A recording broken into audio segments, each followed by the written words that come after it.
Mga pagbasa ng mga salita ng makapangyarihang Diyos. Paglalantad sa mga Antikristo.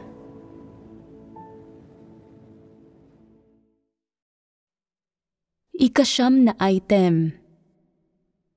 Ginagawa nila ang kanilang tungkulin para lang maging tanyag sila at maisakatuparan ang kanilang sariling mga interes at ambisyon. Hindi nila kailanman isinasaalang-alang ang mga interes ng sambahayan ng Diyos at ipinagkakanulo pa ang mga interes na iyon. Ipinagpapalit para sa kanilang personal na kaluwalhatian. Ika-4 na bahagi. Ikalawa, paggamit sa mga kapatid para maglingkod at gumawa para sa kanila. Ang mga pakinabang na pinagsusumikapang matamo ng mga Antikristo kapag ginagawa nila ang kanilang tungkulin ay hindi limitado sa mga natalakay na natin. Pera, mga material na bagay, pagkain, at mga gamit na may pakinabang. Napakalawak ng saklaw ng mga pakinabang na ito. Halimbawa, kapag gumagawa ng tungkulin ang mga Antikristo, ginagamit nila ang mga kapatid sa ngalan ng paggawa ng tungkuling iyon. Pinagseserbisyo at pinagtatrabaho ang mga kapatid para sa kanila at inuutos-utusan ang mga ito. Hindi ba't isa itong pakinabang na pinagsusumikapang matamo ng mga Antikristo? Bago pa man maging leader ng iglesia ang ilang tao, sila mismo ang palaging nag-aasikaso sa lahat ng bagay sa kanilang tahanan at mukha silang walang mga ambisyon o masasamang intensyon. Gayunpaman, kapag nahalal sila bilang mga leader ng iglesia at nagkakaroon ng katayuan, sila pa rin ba mismo ang nag-aasikaso sa lahat ng bagay? Iniisip nila na naiiba sila kapag nagkaroon na sila ng katayuan, na dapat mayroong espesyal na pagtrato sa kanila sa sambahayan ng Diyos at na dapat nilang matutunan kung paano gamitin ang kapangyarihan ng mga masa para magkatuwang na maisakatuparan ang kanilang sariling tungkulin. Ang bawat trabaho sa kanilang tahanan ay nagiging trabaho na kasama sa saklaw ng iglesia at hinahati-hati nila sa mga kapatid ang mga gawaing bahay at pang-araw-araw na gawain. Halimbawa, kapag may trabahong kailangang gawin sa kanilang tahanan, sinasabi nila sa mga kapatid, "Abala ako sa gawain ng iglesia nitong mga nakaraang araw. Mayroon ba sa inyo ang may oras na tulungan ako sa isang trabaho?" 3 o 5 tao ang nagbobolontaryo at pagkatapos ng ilang oras, tapos na ang trabaho. Iniisip nitong mga leader na kapag marami ang nagtutulungan, mas magaan ang trabaho. Magandang maging leader. Kailangan ko lang magsabi at magagawa na ito. Sa tuwing may kailangan akong gawin sa bahay sa hinaharap, magpapatulong na lang ako sa mga kapatid. Habang nagpapatuloy ito, wala silang masyadong natatapos na gawain ng mga leader ng iglesia. Subalit napakarami nilang ipinapatrabaho sa mga tao para sa sarili nilang tahanan at inilalagay pa nga nila ito sa schedule. Ganoon sila kaabala na mga leader ng iglesia. Wala naman silang gaanong kailangang gawin sa bahay bago sila maging mga leader. Ngunit pagkatapos nilang maging leader, napakarami ng trabahong dapat gawin sa bahay. May ilang kapatid na nagtatanim para sa kanila. Ang ilan naman ay nagdidilig ng lupa para sa kanila. Ang ilan ay nagtatanim ng mga gulay para sa kanila. Ang ilan ay nagbubunot ng damo. Ang ilan ay naglalagay ng pataba. At ang ilan ay tumutulong sa kanila sa pamamagitan ng pagbebenta ng mga gulay. At pagkatapos ay ibinibigay sa kanila ang lahat ng perang kinikita. Walang itinatabi ang mga kapatid na kahit isang kusing para sa kanilang sarili. Pagkatapos nilang maging mga leader ng iglesia, umuunlad ang buhay sa kanilang tahanan. Ano man ang ginagawa nila, palagi silang sinusuportahan at tinutulungan ng mga tao at napakabisa ng bawat salita nila. Labis silang natutuwa at nasisiyahan at lalo nilang iniisip na maganda ang titulong ito na leader ng iglesia at kamangha-mangha ang magkaroon ng katayuan. Kung magkukulang ako ng pagkain sa bahay, kailangan ko lang magsabi at bibigyan ako ng pagkain ng mga tao at niayaw nilang bayaran ko ito. Napakakomportabling buhay nito. Talagang pinagpapala ako ng Diyos dahil sa pananampalataya ko. Ito ay isang malaking pagpapala at talagang ito ay biyaya ng Diyos. Napakadakila ng Diyos. Salamat sa Diyos. Sa tuwing tapos na ang isang tao sa paglilingkod sa kanila o tapos na nilang utus-utusan, palagi silang nagpapasalamat sa Diyos at tinatanggap ito mula sa Diyos. Kayang gamitin ng mga hamak na leader ng iglesyang ito ang kanilang posisyon hanggang sa ganitong antas. Magagawa ba ninyo ito? Makakaya ba ninyong gawin ang ganitong bagay? Bakit nakikipagkompetensya ang mga tao na maging leader? Bakit sila nakikipagkompetensya para sa katayuan? Kung walang benepisyong makukuha, may makikipagkompetensya pa ba para sa katayuan?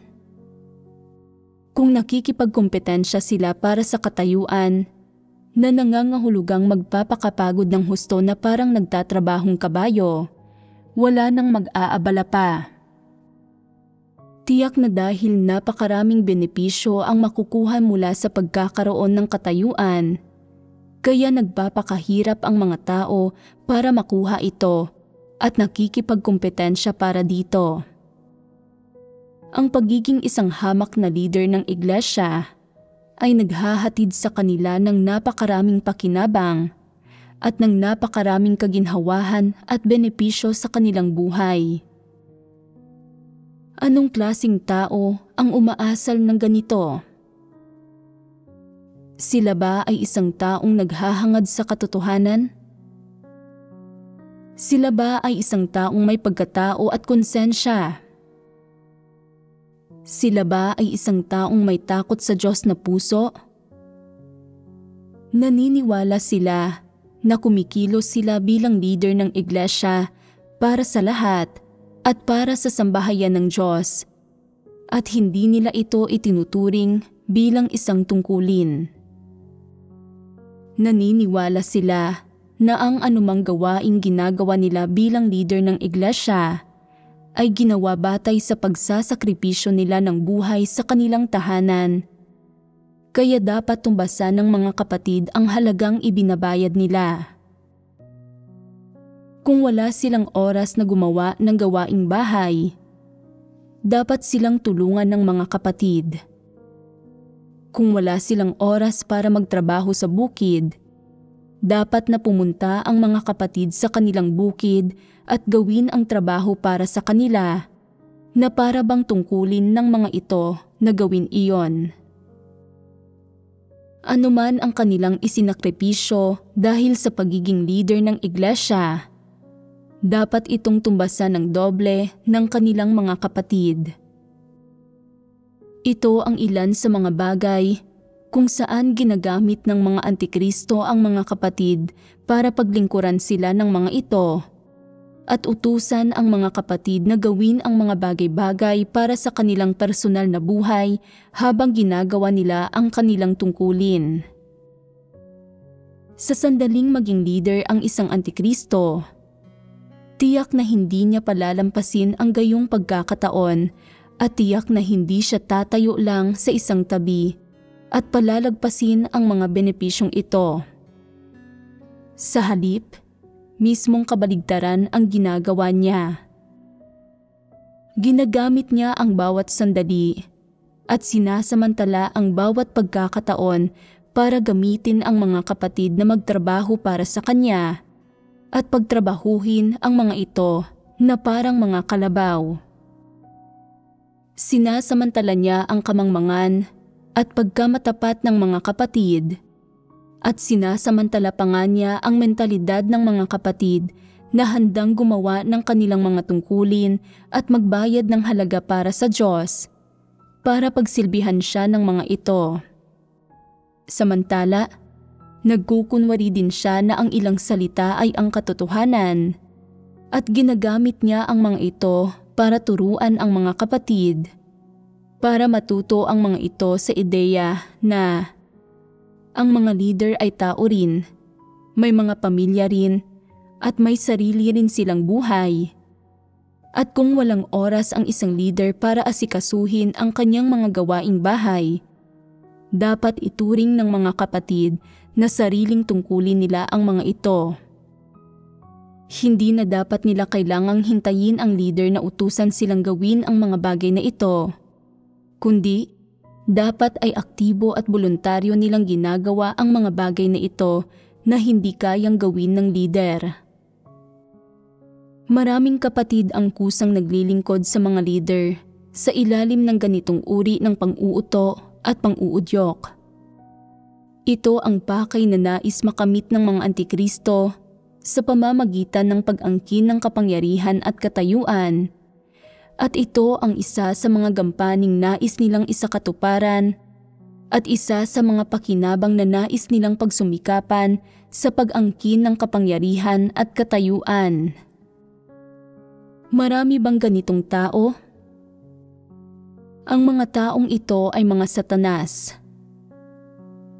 Kayang gawin ng mga taong walang katotohanan at hindi sumusunod sa tamang landas ang mga gayong bagay, kahit na may mababang katayuan lang sila. Kaawa-awa ba ang mga taong ito? Ano ang tingin ninyo sa kanilang pagkatao? Mayroon ba silang anumang konsensya o katwiran? Sa ilang iglesia, may mga kapatid na hindi karaniwang naninirahan sa sarili nilang tahanan. Sa halip, ay naninirahan sila sa bahay ng leader ng kanilang iglesia sa loob ng mahabang panahon. Bakit madalas silang tumitira sa bahay ng kanilang leader? Dahil simula nang tanggapin ng leader ang posisyon na leader, nangailangan na ang bahay nito ng pangmatagalang kasambahay. Pinipili niya ang isang sister, at ang sister na ito ang nagiging dedikadong kasambahay para sa bahay ng leader. Nagiging kasambahay ang sister na ito, at kaya ano na ang kanyang tungkulin? Hindi niya ginagawa ang gawaing responsibilidad niya o ang gawaing may kinalaman sa iglesia. Sa halip ay pinaglilingkuran niya ang buong angkan ng leader sa kanilang pang-araw-araw na buhay. At pakiramdam niya ay ganap na makatwiran para sa kanya na asikasuhin ang mga gawaing bahay para sa leader at wala siyang anumang reklamo o kuro-kuro tungkol dito. Sino ang problema rito? Kahit gaano pa karaming gawain ang kailangang gawin ng isang leader ng iglesia o gaano man karaming tao ang pinangungunahan niya, talaga bang sobrang abala siya? Talaga bang hindi siya makaraos sa kanyang pang-araw-araw na buhay? Kahit na hindi niya kaya, sariling problema na niya iyon. Ano ang kinalaman nito sa iba? Kung ang mga kapatid ay pabaya o walang ginagawa, ang mga leader na ito ay nagagalit at sinasamantala ang pagkakataong ito para magbahagi tungkol sa katotohanan sa kanila. At dahil sa usaping ito, napupungusan ang mga kapatid. Ano ang nangyayari dito? Kapag marumi ang kobrekama sa bahay ng lider, kailangang labhan ito ng mga kapatid. Kapag magulo ang kanyang bahay, kailangang linisin ito ng mga kapatid at kailangang magluto ng mga kapatid tuwing oras ng kainan. Ang mga leader na ito ay nagiging tamad at ganito sila kumilos bilang leader. Kapag may mga ganitong pagpapamalas at ganitong uri ng pagkatao ang mga gayong tao, kaya ba nilang hangarin ang katotohanan? Hindi. Bakit hindi? Ang mga gayong tao ay lubhang walang pagkatao at napakakasuklam-suklam. Sadyang hindi sila nagiging interesado sa katotohanan. Kung hindi sila nagiging interesado sa katotohanan, bakit sila nagiging leader? Ginagawa nila ito para hangarin ang reputasyon at katayuan at para ipresenta ang kanilang sarili. Hindi ninyo ito maipaliwanag ng malinaw, hindi ba? Anong uri ng mga tao ang kayang samantalahin ang mga kapatid para magtrabaho at maglingkod sa kanila? Hindi ba't isa ito sa mga halatang katangian ng mga antikristo? Ang paghahanap lamang ng kanilang sariling mga benepisyo sa lahat ng bagay, ang pag-aalala lamang sa kanilang sariling pakinabang at kawalan, at hindi pagsasaalang-alang kung ang pagkilos sa ganitong paraan ay umaayon sa katotohanan, kung may pagkatao ba rito, kung nalulugod ba rito ang Diyos, kung kapaki-pakinabang o nakapagpapatibay ba ito sa mga kapatid. Hindi nila isinasaalang-alang ang mga bagay na ito, kundi isinasaalang-alang lamang nila ang kanilang sariling pakinabang at kawalan, at kung maaari ba silang makakuha ng mga konkretong benepisyo. Ito ang landas na sinusunod ng mga antikristo, at ito ang karakter ng mga antikristo. Ito ay isang uri ng taong nagtataglay ng katayuan. Ang ilang tao ay walang katayuan at gumagawa ng mga karaniwang tungkulin. At kapag nagkaroon sila ng ilang kalifikasyon, nais din nilang paglingkuran sila ng iba. Ang ilang tao ay gumagawa ng ilang mapanganib na tungkulin at nais din nilang utusan ang iba na paglingkuran sila. May ilan din na gumagawa ng mga espesyal na tungkulin at itinuturing nila ang kanilang mga tungkulin bilang isang pangunahing kondisyon, isang alas at isang uri ng kapital para paglingkuran sila ng mga kapatid. Halimbawa, ang ilang tao ay marunong ng mga espesyal na propesyonal na kasanayan na hindi natutunan o naarok ng iba. Kapag nagsimula silang gumawa ng tungkulin sa sambahayan ng Diyos na may kaugnayan sa mga propesyonal na kasanayang ito, iniisip nila na naiiba sila sa ibang tao, na inilalagay sila sa isang mahalagang posisyon sa sambahayan ng Diyos, na nasa mas matataas na antas na sila ngayon, at lalo na nilang nararamdaman na dumoble ang kanilang halaga at nakagalang-galang sila. Dahil dito, iniisip nila na may mga partikular na gampanin na hindi sila mismo ang kailangang gumawa, na natural lang na utusan ang iba na paglingkuran sila ng walang bayad pagdating sa mga pang-araw-araw na gampanin tulad ng paghahatid sa kanila ng pagkain o paglalaba ng kanilang mga damit. Mayroon pa ngang ilan na ginagamit ang dahilan na abala sila sa kanilang tungkulin para ipagawa sa mga kapatid ang kung ano-ano para sa kanila. Bukod sa mga bagay na talagang kailangang sila mismo ang gumawa, ipinapagawa nila sa ibang tao ang lahat ng iba pang bagay na maaari nilang ipagawa sa iba o iutos sa iba na gawin. Bakit ganito?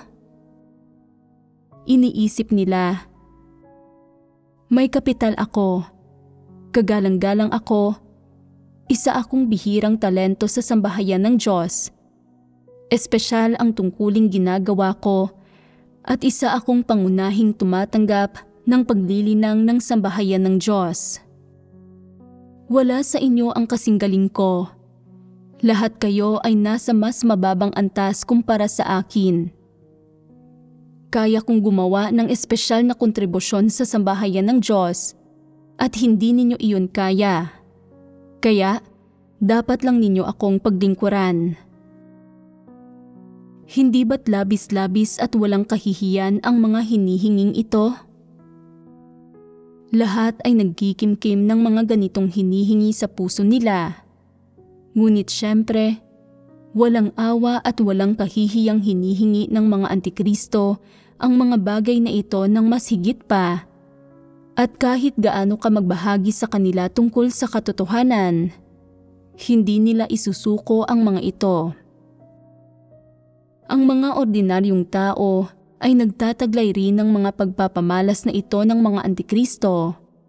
At kung mayroon silang kaunting talento o nakagawa sila ng kaunting kontribusyon, iniisip nila na karapat-dapat silang makatanggap ng espesyal na pagtrato. Hindi nila nilalabhan ang kanilang sariling mga damit at medyas at ipinapagawa nila ito sa iba. At humihingi sila ng hindi makatwiran na lumalabag sa pagkatao. Lubha silang walang katwiran. Ang mga ideya at hinihinging ito ng mga tao ay wala sa loob ng saklaw ng pagkamakatwiran.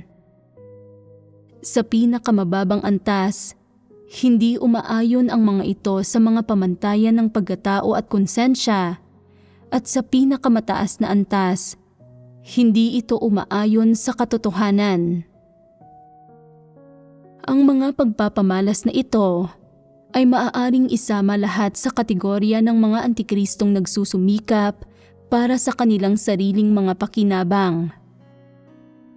Kayang gawin ng lahat ng nagtataglay ng mga tiwaling disposisyon ang mga bagay na ito, at nangangahas din silang gawin ang mga ito. Kung ang isang tao ay may kaunting talento at kapital at gumawa ng ilang kontribusyon, nais na niyang samantalahin ang iba. Nais niyang gamitin ang pagkakataon na magawa ang kanyang tungkulin para magsumika para sa kanyang sariling pakinabang. Nais niya na nakahanda ang mga bagay-bagay para sa kanya at magtamasa ng kaligayahan at pagtrato na mula sa pag-uutos niya sa iba na paglingkuran siya. Mayroon pang ang ilan na tinatalikuran ang kanilang mga pamilya at trabaho para gawin ang kanilang tungkulin. At sa panahong ito, nagkakaroon sila ng simpleng karamdaman at dahil dito, nagiging emosyonal sila at nagrereklamo na walang nagmamalasakit sa kanila o nag-aalaga sa kanila. Ginagawa mo ang iyong tungkulin para sa iyong sarili. Ginagawa mo ang iyong sariling tungkulin at tinutupad ang iyong sariling responsibilidad. Ano ang kinalaman nito sa ibang tao? Ano man ang tungkuling ginagawa ng isang tao, hindi ito kailanman ginagawa para sa iba o para paglingkuran ang iba. At kaya, walang obligasyon ang sino man na paglingkuran ang iba ng walang bayad o na mapag-utos-utusan ng iba. Hindi ba totoo ito? Bagamat hinihingi ng Diyos na maging mapagmahal ang mga tao at na maging mapagpasensya at matiisin sa ibang tao, hindi mo maaaring pansariling hilingin sa iba na maging ganito sila at hindi iyon makatwiran. Kung ang isang tao ay kayang maging matiisin at mapagpasensya sa iyo, at ipakita sa iyo ang pagmamahal nang hindi mo ito hinihingi. Nasa sa kanya na iyon. Gayunpaman, kung pinaglilingkuran ka ng mga kapatid dahil hinihingi mo ito sa kanila, kung sila ay sapilitang inuutos-utusan at ginagamit mo, o kung naglilingkod sila sa iyo dahil sa panluloko mo sa kanila, kung gayon, may problema sa iyo. Sinasamantala pa nga ng ilan ang oportunidad na gawin ang kanilang tungkulin at madalas nila itong ginagamit para makapangikil ng mga bagay mula sa ilang mayamang kapatid. Nagpapabili sa mga kapatid ng kung ano-ano at nagpapaserbisyo sa mga ito. Halimbawa, kung kailangan nila ng karagdagang damit, sinasabi nila sa isang kapatid, "Marunong kang magtahi ng damit, hindi ba? Magtahi ka nga ng damit para sa akin." Sinasabi ng kapatid na iyon, "Kung gayon, maglabas ka ng pera. Bumili ka ng materyales at igagawa kita ng damit." Hindi nila inilalabas ang kanilang pera. Bagkus ay pinipilit nila ang kapatid na bumili ng materyales para sa kanila. Hindi ba't mapanlinlang ang kalikasan ng kilos na ito? Ang paggamit sa ugnayan sa mga kapatid, paggamit sa kanilang sariling kapital, paggamit sa pagkakataon na magawa ang kanilang tungkulin upang humingi ng iba't ibang serbisyo at pagtrato mula sa mga kapatid, upang utusan ang mga kapatid na magtrabaho para sa kanila. Mga pagpapamalas ang lahat ng ito ng mababang karakter ng mga antikristo. Makapaghahangad ba ng katotohanan ang mga gayong tao? Maaari ba silang magbago? Sa pakikinig sa akin na magbahagi ng ganito, marahil ay mapagtatanto ng ilang tao na masamang gawin ang mga bagay na ito at magagawa nilang pigilan ng kaunti ang kanilang sarili. Ngunit ang pagpigil ba sa kanilang sarili ay katumbas ng kakayahang hanapin at isagawa ang katotohanan? Ang pagpigil sa sarili ay pagkakaroon lang ng pagkatanto at pagsasaalang-alang sa kanilang imahe at banidad. Matapos akong marinig na gumawa ng paghihimay na ito, nakikita ng mga taong ito kung gaano kalubha ang problema at napagtatanto na hindi na sila maaaring muling magkamali at na malalantad at itatakwil sila kung tutulutan nila ang mga kapatid na kilatisin sila. Ang pagkatanto nila ay umaabot lamang hanggang sa puntong ito, ngunit hindi maalis sa puso nila ang kanilang mga pagnanais at kasakiman. Iniisip ng ilang tao, nagsusumikap ako para sa sambahayan ng Diyos. Napakarami kong nagawang kontribusyon sa sambahayan ng Diyos at gumagawa ako ng isang tungkulin na kung saan ay walang makakapalit sa akin. Kapag mayroon akong mga pangangailangan, tungkulin ng mga kapatid at ng sambahayan ng Diyos na tulungan ako para matugunan ang aking mga hinihingi. Sa lahat ng pagkakataon, dapat silang maglingkod sa akin ng walang kondisyon at ng walang hinihinging kabayaran.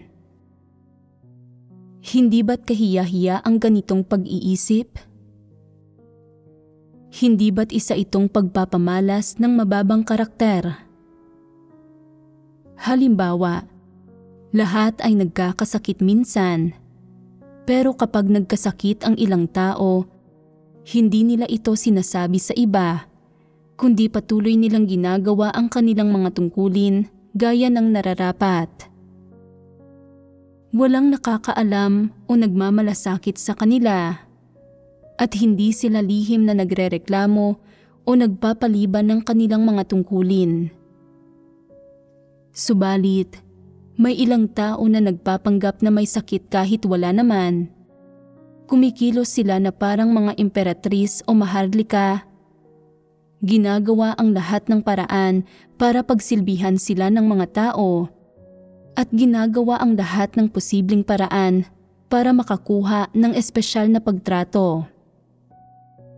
Nagpapanggap sila na may sakit kahit wala naman, at kung sakaling magkasakit nga sila, mas lalong malaking problema iyon sapagkat walang nakakaalam kung ilang tao ang magdurusa sa kanilang mga kamay at uutos-utusan nila. Isang kamalasan para sa lahat kapag nagkasakit ang gayong tao. May ilan na nagluluto ng sopas para sa kanila. May ilan na nagmamasahe sa kanila. May ilan na nagpapakain sa kanila at may ilan na tumutulong sa kanila na makalakad. Hindi ba't maraming tao ang nagdurusa?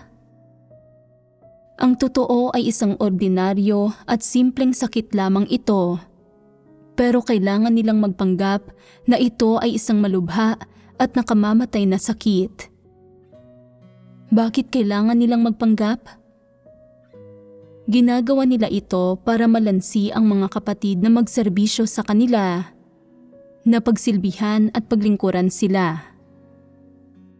Hindi ba't kahiya-hiya ang mga taong ito? Marami bang tao ang ganito?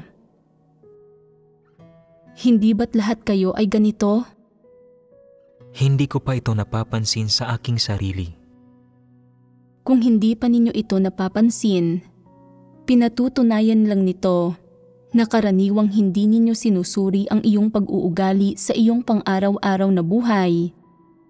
Hindi ninyo sinusuri ang iyong mga kaisipan at kalikasang diwa at hindi ninyo tinatanggap ang pagsisiyasat ng Diyos. Ang ilang tao ay mas napapagod habang ginagawa ang kanilang tungkulin at nababawasan ng kaunti ang kanilang tulog sa gabi at itinuturing nila itong isang napakahirap na sitwasyon.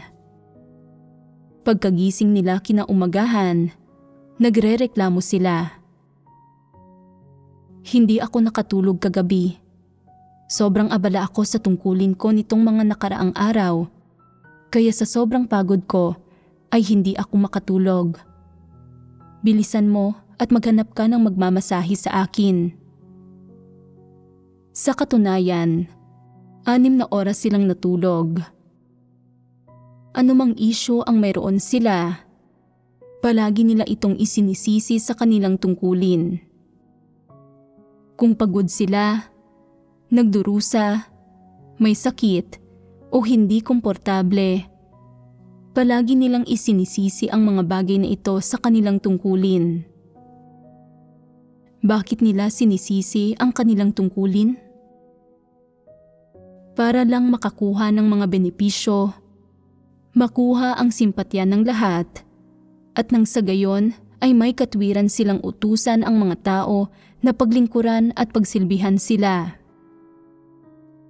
Anong klasing mga tao ang ganito na palaging gustong umasta na parang mga emperador o emperatris at palaging inuutusan ang iba na paglingkuran sila? Ang mga taong ito ay mababa ang karakter at kasuklam-suklam sila. Kapag medyo masama ang pakiramdam ng ilang tao at paminsan-minsan ay hindi sila makakain, pinalalabas nila na sobrang malubha ito. Gumagawa sila ng malaking gulo at kaagad na naghahanap ng magmamasahe sa kanila. Kapag medyo nasaktan sila sa pagmamasahe, sumisigaw sila ng malakas. Ang ibig sabihin ay, kahit sa pagpapamasahe ko ay nahihirapan pa rin ako.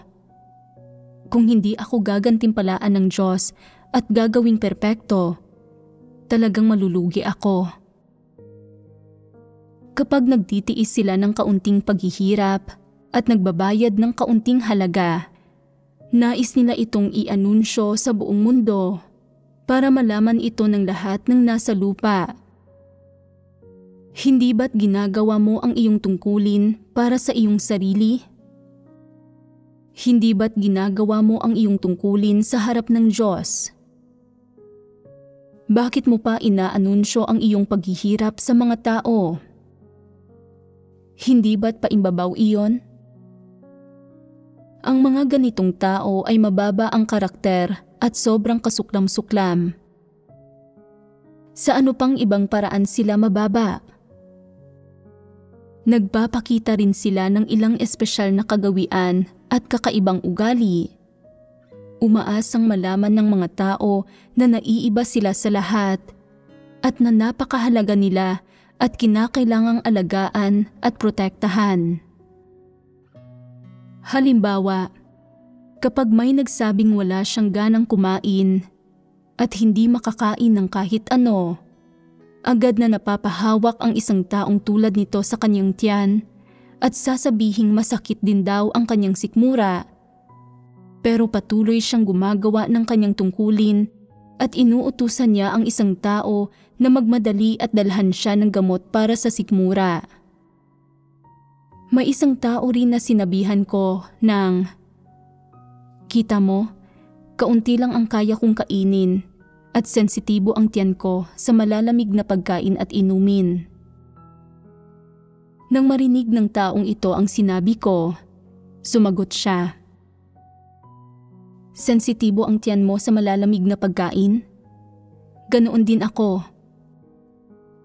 Sabi ko, "Bakit sensitibo ang tiyan mo sa malalamig na pagkain?" Sabi niya, "Kapag nakakakain ako ng malalamig, sumasakit ang tiyan ko.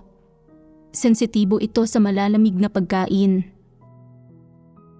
Habang sinasabi niya ito, binalatan niya ang isang saging at sinubo ito sa ilang kagat lang.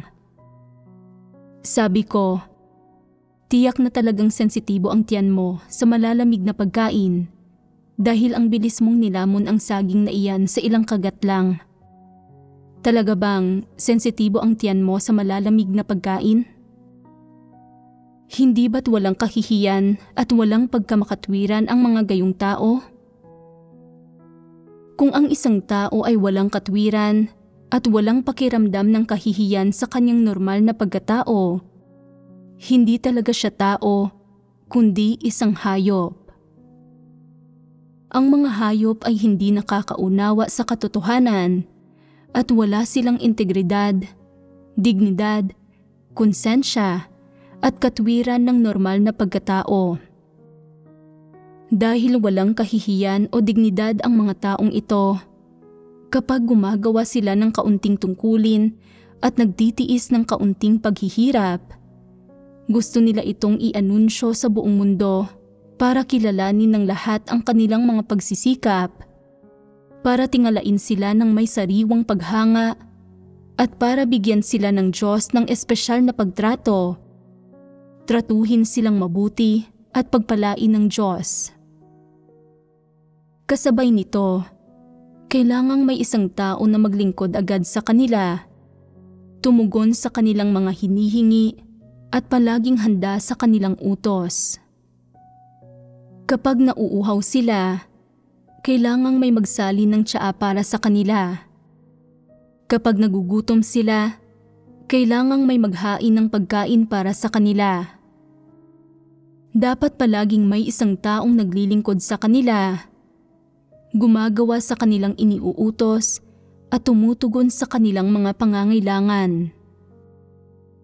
Para bang ang kanilang laman ay ipinanganak para sa ibang tao at likas na kailangan nila ng isang tao na maglilingkod sa kanila. Para bang wala silang abilidad na alagaan ang kanilang sarili kung walang maglilingkod sa kanila at para silang may kapansanan. Kapag wala silang mapagsabihan kung ano ang gagawin o sino man na mapag-utusan para magtrabaho at maglingkod sa kanila, nakakaramdam sila ng pagkalumbay at kahungkagan at na walang kabuluhan o pag-asa ang buhay. Kapag nakahanap sila ng pagkakataon at dahilan para utusan ang iba na maglingkod at magsilbi sa kanila, nasisiyahan at natutuwa sila na parang nakatungtong sila sa alapaap. Iniisip nila na ganito kaganda ang buhay, ganito kaganda ang pananalig sa Diyos, na ito ang ibig sabihin ng pananalig sa Diyos, at na ganito dapat manampalataya sa Diyos ang isang mananampalataya. Ang pagkakaintindi nila sa isang tungkulin ay natungkol ito sa pagsusumikap at pagtupad ng kanilang mga responsibilidad, batay sa pang-uudyok sa iba na paglingkuran sila at sa pagiging malayang makapag-utos sa iba. Ito ang kanilang tungkulin. Naniniwala sila na dapat palagi silang makatanggap ng gantimpala sa kanilang tungkulin, na dapat palagi silang may nakukuha at nagsisikap na may makuha. Kung hindi pera o material na bagay, sinusubukan nilang makakuha ng kasiyahan at kaligayahan ng laman, at sa pinakamababa, dapat nasa kalagayan ng kasiyahan at kaginhawahan ang kanilang laman. At pagkatapos ay magiging masaya sila. Magkakaroon sila ng enerhiya na gawin ang kanilang tungkulin at magagawa nila ito ng may katapatan. Mayroon bang baluktot na pagkaunawa sa katotohanan ang mga gayong tao o sadya bang hindi nila tinatanggap ang katotohanan dahil sa kanilang mababang karakter? Mayroon silang mababang karakter kaya hindi nila tinatanggap ang katotohanan. Ang mga taong ito ay ganap na mga hindi mananampalataya. Sila ang mga anak ng mga antikristo at ang pagsasakatawan ng mga antikristo. May ilang aktor sa sambahayan ng Diyos na nasiyahan sa pagganap at nagustuhan nila ang propesyon ng pag-arte noong sila ay nasa mundo, pero hindi nila nakamit ang kanilang mga ambisyon doon. Ngayon, pumarito na sila sa sambahayan ng Diyos at sa wakas ay natupad na ang kanilang mga kahilingan. Maaari silang magtrabaho sa propesyong gusto nila. Ang puso nila ay puno ng di mailarawang kagalakan at kasabay nito, nagpapasalamat sila sa Diyos sa pagbibigay sa kanila ng oportunidad na ito. Isa sa mga taong ito ang maswerteng nakakuha ng pangunahing papel. At pagkatapos, pakiramdam niya ay isa siyang tao na may posisyon at halaga, at na dapat mayroon siyang gawin alang-alang sa kanyang posisyon at halaga. Tinitingnan niya kung ano ang ginagawa ng mga sikat na tao at mga artista sa mundo, kung paano umaarte ang mga ito, kung ano ang estilo ng mga ito, at kung anong uri ng pamumuhay mayroon ang mga ito, at ginagaya at tinutularan niya ang mga ito. Naniniwala na pamumuhay ito ng may kalidad at karangalan. Kaya, mula nang makuha niya ang pangunahing papel at naging isang bituin, nagsimula siyang magmayabang. Gaano siya kayabang? May isang maliit na insidente minsan na maaaring makapagpaliwanag sa problemang ito. Nang handa na ang lahat sa crew na magsimulang kunan ang eksena, ang kilay ng partikular na bituin na ito ay hindi na iguhit ng maayos at kinailangan ng lahat na hintayin siya, tumutok sa kanya at pagsilbihan siya. Lumipas ang 10 minuto at saka 20 minuto at pakiramdam ng bituin na hindi na iguhit ng maayos ang kanyang kilay, kaya pinabura niya ito sa makeup artist at ipinaguhit muli. 1 oras ang lumipas at hinihintay ng lahat ng cast at crew ang bituin na ito na maiguhit ng maayos ang kilay nito bago sila makapagsimulang kunan ang eksena. Kailangan pagsilbihan at tutukan ng lahat ang taong ito. Anong klaseng tao ito? Normal ba siyang tao? Siya ba ay isang taong may pagkatao? Hindi. Siya ay isang tao mula sa kampo ni Satanas. Siya ay kay Satanas at siya ay hindi tao ng sambahayan ng Diyos. Mayroon bang mga bituin sa sambahayan ng Diyos? Walang mga bituin sa sambahayan ng Diyos, mga kapatid lamang. Mayroon lamang iba't ibang tungkulin, walang mataas o mababang posisyon. Kaya, sa anong batayan pinapahintay ng taong ito ang mga kapatid? Isang bagay ang tiyak. Akala niya ay mas importante siya kaysa sa ibang tao, na ang kanyang tungkulin ay mas mabigat kaysa sa tungkulin ng iba, na ang pagtatanghal ay hindi maaaring makunan kung wala siya, at na kung wala siya, magiging walang silbi ang paggawa ng ibang tao sa kanilang mga tungkulin. Kaya ang lahat ay kailangang maglingkod sa kanya, magbayad ng halaga at magpasensya sa paghihintay sa kanya, at walang dapat magreklamo. Bukod sa kawalan ng pagkatao, saan kinukuha ng mga taong ito ang mga prinsipyo sa pagkilos ng ganito? Nanggagaling ba sa katotohanan at mga salita ng Diyos ang mga prinsipyo nila, o nanggagaling sa mga tiwaling disposisyon ng tao? Sa mga tiwaling disposisyon ng tao. Bukod sa may mga tiwaling disposisyon ni Satanas, iyong mga nanggagaling sa kampo ni Satanas, kasuklam-suklam din ang kanilang mga kilos, pag-uugali, at mga pagpapamalas sa loob ng mga grupo ng tao. Bakit sila kasuklam-suklam? Palagi nilang gustong kontrolin ang sitwasyon, manipulahin ang ibang tao, at patutukin ang ibang tao sa kanila at sila ang maging pinakasentro ng atensyon. Sa paggawa nito, malinaw na inilalagay nila ang kanilang sarili sa isang posisyon na mas mataas kaysa sa lahat. Gusto nilang mangibabaw at kontrolin ang lahat. Ito ba ay isang bagay na dapat gawin ng mga tao? Sino ang gumagawa nito? Ito ay isang bagay na ginagawa ni Satanas. Sa mga katotohanan kung saan hinihingi ng Diyos sa mga tao na gawin ang kanilang mga tungkulin, mayroon bang anumang hinihingi sa mga tao na panghawakan ang sitwasyon at kontrolin ang mga kaisipan at pag-uugali ng lahat habang ginagawa ang kanilang mga tungkulin? Kung gayon, saan ito nagmumula? Ipinanganak ang mga tao na may ganitong satanikong kalikasan. Ang mga tao ay mga Satanas at taglay nila ang kalikasang ito simula nang sila ay isilang. Hindi na nila kailangang matutunan ito. Hindi nila kailangan ang sino man na ituro ito sa kanila. At gaano ka man magbahagi sa kanila sa katotohanan, hindi nila bibitiwan ang bagay na ito. Mayroon ding isang tao na may ilang hibla ng buhok ang hindi naayos bago siya sumampa sa entablado para magtanghal. Mukha namang maayos ang kanyang hitsura, pero ayaw niyang umakyat sa entablado para magtanghal sa saktong oras.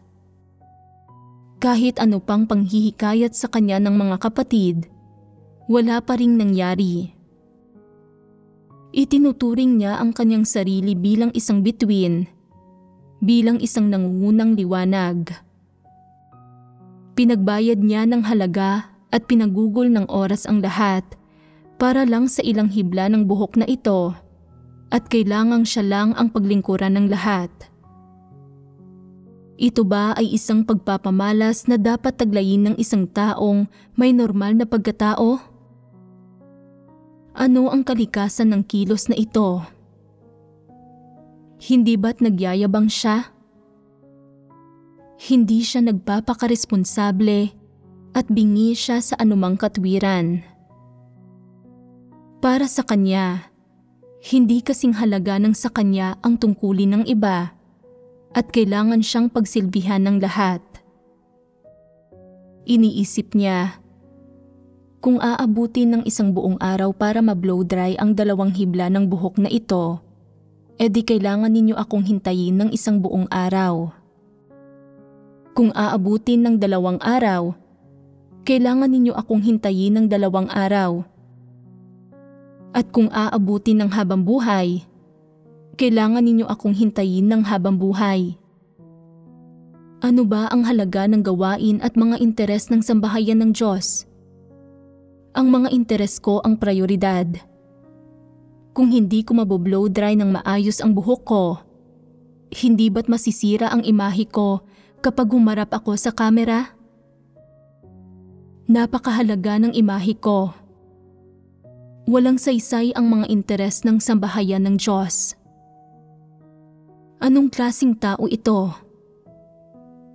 Sasabihin din ng ganitong uri ng tao na, mahal ko ang Diyos, nagpapatotoo ako sa Diyos, ginagawa ko ang tungkulin ko para sa Diyos at tinatalikuran ko ang lahat. Hindi ba't kasinungalingan ang lahat ng ito? Ni hindi nga niya kayang bitiwan ang isang bagay tulad ng pagboblow dry ng buhok, kaya ano ba ang kaya niyang bitiwan? Ano ang kaya niyang talikuran? Peke ang lahat ng kanyang pagtalikod sa mga bagay-bagay. Ang mga ganitong tao ay ganap na walang katwiran, wala silang konsensya, at mababa ang kanilang pagkatao, at lalong wala silang pagmamahal sa katotohanan. Dahil hindi pasok sa pamantayan ang kanilang pagkatao, walang sino man ang magsasalita ng katotohanan sa kanila. Hindi sila karapat-dapat para dito at hindi pasok sa pamantayan ang kanilang karakter. At sa gayon kababang pagkatao, hindi ba't ang pakikipag-usap sa kanila tungkol sa katotohanan ay parang pakikipag-usap sa isang baboy o aso? Kapag mayroon silang kaunting wangis ng tao at nakakapagsalita gaya ng tao, makikipag-usap ang mga tao sa kanila tungkol sa katotohanan. Pero sa ngayon, hindi sila karapat-dapat para dito. Maraming tao ang ganito, mangilan-ngilan din sila. Kaya, bakit hindi nagpapamalas ng mga ganitong bagay ang ilang tao? Ito ay dahil hindi pa sila nagkaroon ng pagkakataon. Ito ay dahil lang napaka-ordinaryo ng kanilang kakayahan at talento, at hindi pa sila nagkaroon ng pagkakataong makilala at hindi pa sila nagtamo ng kapital. Pero sa puso nila, nagpapakana na sila. Ang kanilang mga plano ay binubuo pa lang. Iyon ang dahilan kung bakit hindi pa nila ipinapakita ang ganitong uri ng pagbubunyag. Gayunpaman, kahit wala silang ganitong pagbubunyag, hindi ito nangangahulugan na wala silang ganitong kalikasan. Kung hindi mo hinahangad ang katotohanan at sinusunod mo ang landas ng mga antikristo, sa malaot madali ay darating ang araw na ibubunyag mo ito. Ikaw ay ikaw at ang kawalan ng pagkatao ay kawalan ng pagkatao. Hindi ka maaaring maging isang taong may pagkatao sa pamamagitan ng pagpapanggap o dahil wala kang talento at mababa ang iyong kakayahan. Kaya, iisa lang ang landas. Kapag kayang tanggapin ng isang tao ang katotohanan at tanggapin ang pagpupungos, maaaring bumuti ng kaunti ang kanyang karakter.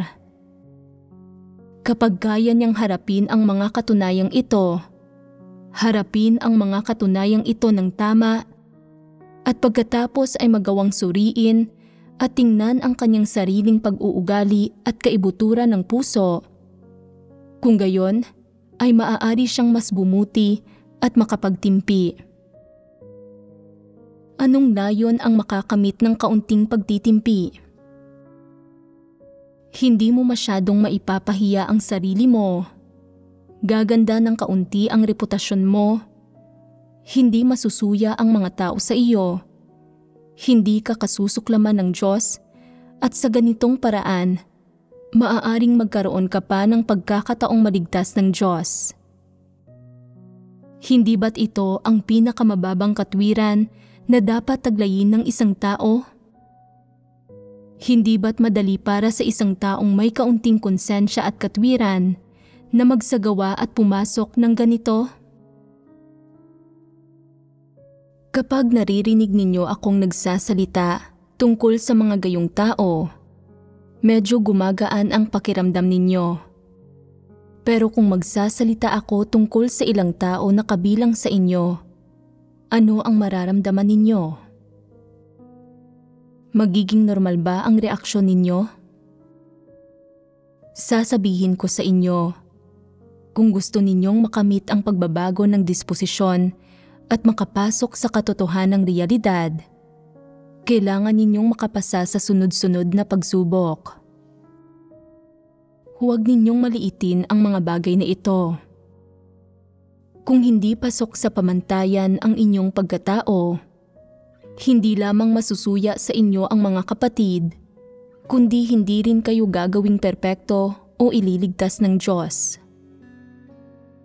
Ang mga pinakapangunahing kondisyon para iligtas ng Diyos ang isang tao ay ang magtaglay ang taong iyon ng pagkatao, katwiran, at konsensya, at dapat marunong siyang mahiya. Kapag ang ganitong tao ay lumapit sa Diyos at narinig ang kanyang mga salita, tatanglawan, papatnubayan, at gagabayan siya ng Diyos. Ang mga taong walang pagkatao, konsensya, katwiran, o kahihiyan ay hindi kailanman magiging kalipikadong lumapit sa Diyos. Kahit na nakikinig ka sa mga sermon at alam mo ang ilang doktrina, hindi ka pa rin maliliwanagan, kaya't habang buhay kang hindi makakapasok sa katotohanang realidad. Kung hindi ka makakapasok sa katotohanang realidad, madali mong mapagtatanto na wala kang pag-asa na maligtas. Kung nagtataglay ka lang nitong mga pagpapamalas ng mga antikristo at ng disposisyon at diwa ng mga antikristo, at wala kang mga pagpapamalas ng normal na pagkatao na hinihingi ng Diyos na taglayin mo, nasa malaking panganib ka.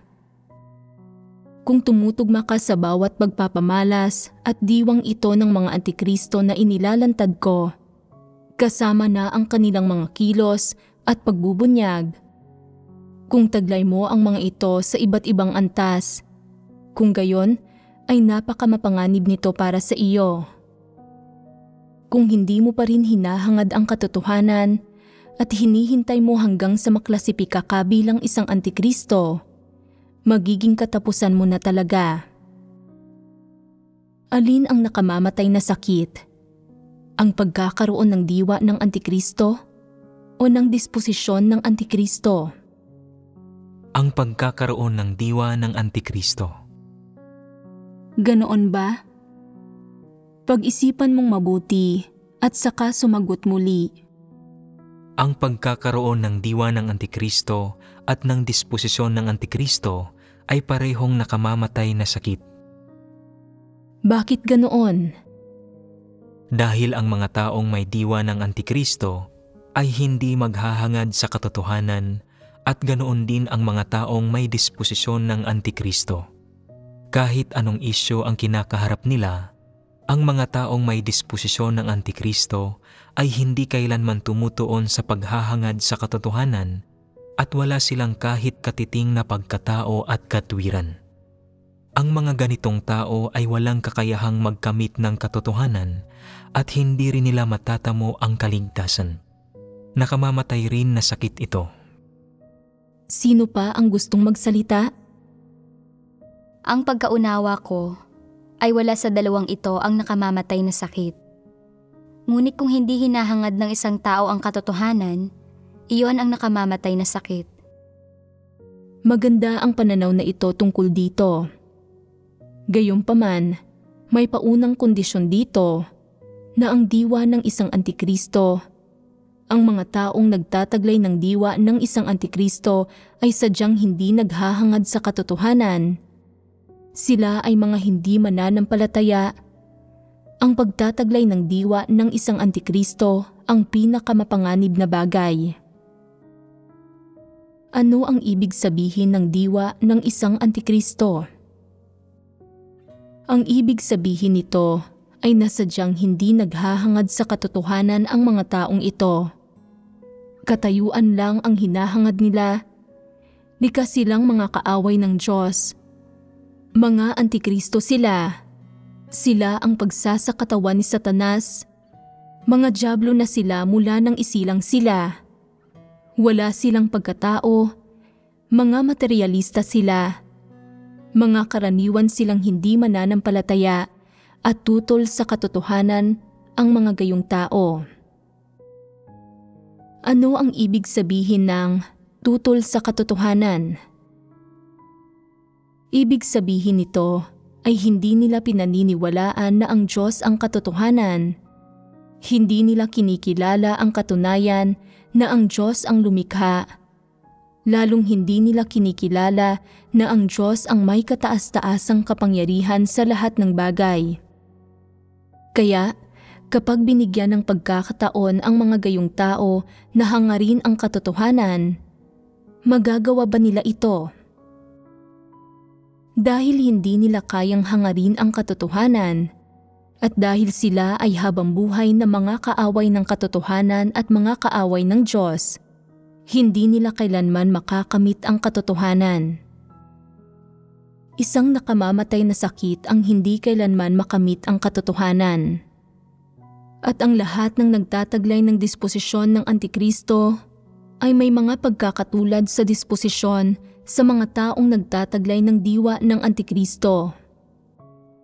Ipinapakita nila ang parehong mga pagpapamalas, parehong mga pagbubunyag, at maging ang paraan ng kanilang pagpapakita sa mga pagpapamalas at pagbubunyag na ito, ang kanilang paraan ng pag-iisip, at ang kanilang mga kuro-kuro at imahinasyon tungkol sa Diyos ay pareho lahat.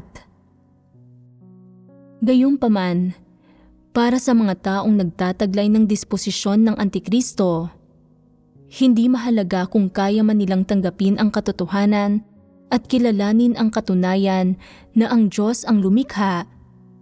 Hanggat hindi nila hinahangad ang katotohanan, nagiging isang nakamamatay na sakit ang kanilang disposisyon ng Antikristo. At dahil dito, ang kanilang kalalabasan ay magiging pareho sa mga may diwa ng Antikristo. Gayunpaman, mapalad na may ilan sa mga may disposisyon ng Antikristo ang nagtataglay ng pagkatao, katwiran, konsensya at kahihiyan, na nagmamahal sa mga positibong bagay at nagtataglay ng mga kondisyon para mailigtas ng Diyos. Dahil hinahangad nila ang katotohanan, nakakamit ng mga taong ito ang pagbabago sa disposisyon. Naiwawaksi nila ang kanilang mga tiwaling disposisyon at naiwawaksi ang kanilang disposisyon ng Antikristo. Kaya ang kanilang disposisyon ng Antikristo ay hindi na isang nakamamatay na sakit para sa kanila at may posibilidad na sila ay maligtas. Sa anong sitwasyon masasabi na ang pagtataglay ng disposisyon ng Antikristo ay isang nakamamatay na sakit? May paunang kinakailangan para dito na kahit na kinikilala ng mga taong ito ang pag-iral ng Diyos, kahit nananampalataya sila sa kataas-taasang kapangyarihan ng Diyos, nananampalataya at kinikilala ang lahat ng sinasabi ng Diyos, at kayang gawin ang kanilang mga tungkulin, may isang bagay na kulang. Hindi nila kailanman isinasagawa ang katotohanan o hinahangad ang katotohanan. Kaya ang kanilang disposisyon ng Antikristo ay nagiging nakamamatay para sa kanila at maaaring bawiin nito ang kanilang buhay. Pagdating sa mga taong may diwa ng Antikristo, anuman ang mga sitwasyon, Hindi posible para sa mga taong ito na mahalin o tanggapin ang katotohanan at hindi nila kailanman makakamit ang katotohanan. Naiintindihan ba ninyo? Oo. Naiintindihan ninyo. Ulitin ninyo ito sa akin. Ang mga taong may diwa ng Antikristo ay likas na mga kaaway ng Diyos. Sila ay tiyak na hindi mga taong nagmamahal at kayang tumanggap sa katotohanan at imposible para sa kanila na makamit ang katotohanan kailanman. Kaya para sa kanila, ang kanilang disposisyon ng Antikristo ay isang nakamamatay na sakit. Samantalang para sa ilang tao na may disposisyon ng Antikristo, nang may paunang kinakailangan na dapat silang magtaglay ng pagkatao, katwiran, konsensya at kahihiyan at nagmamahal sa mga positibong bagay at naghahangad sa katotohanan at pagkatapos ay nagkakamit ng pagbabago ng disposisyon sa pamamagitan ng paghahangad sa katotohanan, sumusunod sila sa tamang landas at para sa kanila, hindi isang nakamamatay na sakit ang kanilang disposisyon ng Antikristo. Natutukoy ang lahat ng ito ng diwa ng mga taong ito at ng landas na sinusunod nila.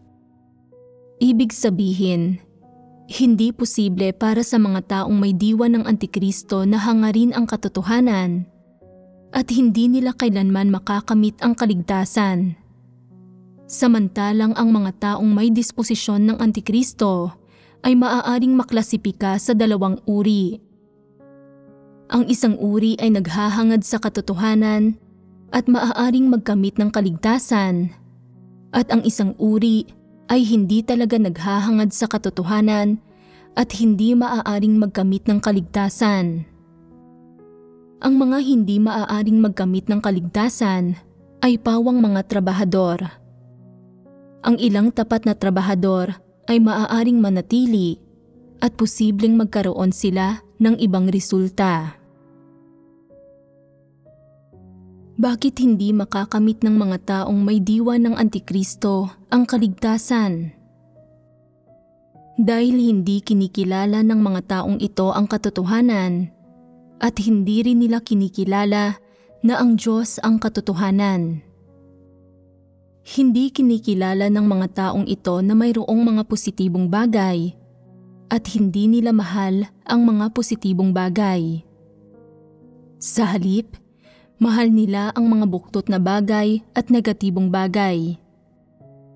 Sila ang pagsasakatawan ng lahat ng bagay na buktot at negatibo, at sila ang mga nagpapahayag ng lahat ng bagay na negatibo at buktot, kaya sila tutol sa katotohanan, mapanlaban sa katotohanan, at namumuhi sa katotohanan.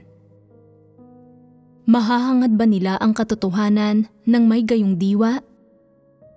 Hindi. Sa makatwid, imposibleng hikayatin ang mga taong ito na hangarin ang katotohanan. Posible bang gawing ibang hayop ang isang hayop? Halimbawa, posible bang gawing aso o daga ang isang pusa? Ang daga ay mananatiling isang daga, madalas na nagtatago sa mga butas at namumuhay sa dilim. Ang pusa ay mananatiling likas na kaaway ng daga at hindi ito mababago. Hindi ito kailanman mababago. Gayunpaman, may ilan sa mga may disposisyon ng Antikristo ang nagmamahal sa katotohanan at mga positibong bagay, na handang magsumikap para isagawa at hangarin ang katotohanan. Isinasagawa nila ang anumang sinasabi ng Diyos. Sumusunod sila paano man sila akayin ng Diyos. Ginagawa nila ang anumang hinihiling ng Diyos. Ang landas na sinusunod nila ay ganap na naaayon sa landas na hinihingi ng Diyos, at naghahangad sila ayon sa direksyon at mga layong itinuro ng Diyos. Para naman sa iba, bukod sa katunayan na hindi nila hinahangad ang katotohanan, sinusunod din nila ang landas ng Antikristo at madaling mapagtanto kung ano ang kalalabasan ng mga taong ito. Bukod sa hindi nila makakamit ang katotohanan, mawawalan din sila ng pagkakataon na maligtas. Napakakahabag-habag ng mga taong ito. Binibigyan sila ng Diyos ng mga pagkakataon at tinutustusan din sila ng katotohanan at buhay. Ngunit hindi nila pinahahalagahan ang mga bagay na ito at hindi nila sinusunod ang landas para magawang perpekto. Hindi naman dahil sa pinapaboran ng Diyos ang ilang tao kaysa sa iba at hindi binibigyan ng mga pagkakataon ang mga taong ito, kundi dahil sa hindi nila pinahahalagahan ang mga pagkakataong ito o hindi sila kumikilos gaya ng hinihingi ng Diyos, kaya sila nawawalan ng pagkakataon na maligtas. Sa makatwid, nagiging nakamamatay ang kanilang disposisyon ng Antikristo at nagiging sanhi na mawalan sila ng buhay. Iniisip nila na ang pagkaunawa sa ilang doktrina at pagpapakita ng ilang panlabas na kilos at mabuting pag-uugali ay nangangahulugang hindi titingnan ng Diyos ang kanilang disposisyon ng Antikristo, na maitatago nila ito, at dahil dito, natural na hindi nila kailangang isagawa ang katotohanan at maaari nilang gawin ang anumang gusto nila, at maaari silang kumilos ayon sa sarili nilang pagkaunawa, mga pamamaraan at mga kahilingan. Sa huli, anumang pagkakataon ang ibinibigay ng Diyos sa kanila, nagpapatuloy silang kumapit sa sarili nilang direksyon, sinusunod nila ang landas ng isang Antikristo at nagiging kaaway sila ng Diyos.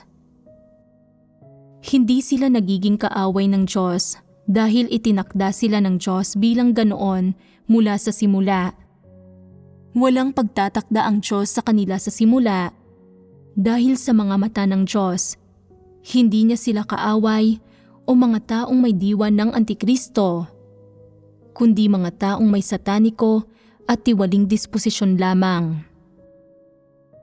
Gaano man karaming katotohanan ang ipinapahayag ng Diyos, hindi pa rin nila pinagsusumikapan ang katotohanan sa kanilang paghahangad. Hindi nila magawang tumahak sa landas ng kaligtasan at sa halip, sinusunod nila ang landas ng isang Antikristo at sa huli, nawawalan sila ng pagkakataon na maligtas. Hindi ba't nakakapanghinayang naman iyon? Lubos na nakakapanghinayang iyon. Sobrang kahabag-habag ang mga taong ito. Bakit sila kahabag-habag? Nauunawaan nila ang ilang salita at doktrina at inaakala nila na nauunawaan nila ang katotohanan. Nagbabayad sila ng kaunting halaga at nagpapakita ng mabuting pag-uugali habang ginagawa ang kanilang tungkulin at inaakala nila na isinasagawa nila ang katotohanan. Mayroon silang talento, kakayahan at mga kaloob at kayang bumigkas ng ilang salita at doktrina, gumawa ng kaunting gawain, gumawa ng ilang espesyal na tungkulin at inaakala nila na nakamit na nila ang buhay. Kaya nilang magtiis ng kaunting paghihirap at magbayad ng kaunting halaga at mali nilang inaakala na kaya nilang magpasakop sa Diyos at isuko ang lahat para sa Diyos. Ginagamit nila ang kanilang panlabas na mabuting pag-uugali, ang kanilang mga kaloob at ang mga salita at doktrina na kanilang isinangkap sa kanilang sarili para palitan ang pagsasagawa sa katotohanan. Ito ang kanilang pinakamalaking problema, ang kanilang nakamamatay na kapintasan. Dahil dito, mali nilang pinaniniwalaan na nakatahak na sila sa landas ng kaligtasan at na nagtataglay na sila ng tayog at buhay. Sa anumang kaso, kung hindi matatamo ng mga taong ito ang kaligtasan sa huli, Wala silang dapat sisihin kundi ang sarili nila. Ito ay dahil hindi sila mismo nakatuon sa katotohanan, hindi naghahangad sa katotohanan, at mas handa pa silang sumunod sa landas ng mga antikristo. May ilang tao ngayon na pagkatapos makinig ng mga sermon sa loob ng 30 taon, hindi pa rin nakakaalam kung ano ang katotohanan o kung ano ang doktrina. Kapag ibinubuka nila ang kanilang bibig, puro teoryang walang kabuluhan ang sinasabi nila. Mga salita para sermonan ang iba at mga walang kabuluhang islogan, at ang tinatalakay lang nila ay kung paano sila nagtiis ng paghihirap at nagbayad ng halaga noon, kung saan ipinagmamalaki nila ang kanilang pagiging nakatataas. Hindi nila kailanman tinatalakay ang kanilang pagkilala sa sarili, kung paano nila tinatanggap ang pagpupungos, kung paano sila nagbubunyag ng mga tiwaling disposisyon, kung paano sila nakikipagkompetensya para sa kasikatan at pakinabang, o kung anong mga pagpapakita ng disposisyon ng isang antikristo ang mayroon sila. Hindi nila kailanman tinatalakay ang mga bagay na ito. Tinatalakay lang nila ang kanilang mga kontribusyon at hindi nila binabanggit ang kanilang mga pagsalangsang. Hindi ba't lubhang nanganganib ang mga taong ito? Ang ilang tao ay nakikinig ng mga sermon sa loob ng 20 o 30 taon at hindi pa rin nakakaalam kung ano ang katotohanang realidad o kung ano ang ibig sabihin ng magpasakop sa mga pamamatnugot at pagsasaayos ng Diyos. Kaya ang hinala ko ay maaaring walang kakayahan ang mga taong ito na maunawaan ang mga salita ng Diyos.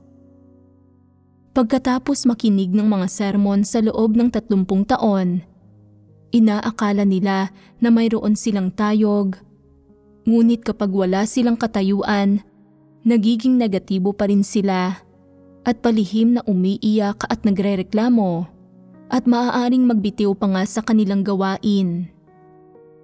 Pagkatapos makinig ng mga sermon sa loob ng 30 taon, kapag sila ay tinanggal, posible pa rin silang magmukmok at maging hindi makatwiran at maaaring labanan nila ang Diyos. Ano ang naunawaan nila pagkatapos makinig ng mga sermon sa loob ng napakaraming taon? Kung hindi nila naunawaan kung ano ang katotohanan pagkatapos makinig ng napakaraming sermon, hindi ba't nasayang lang ang kanilang pananampalataya? Ito ang tinatawag na naguguluhang pananalig.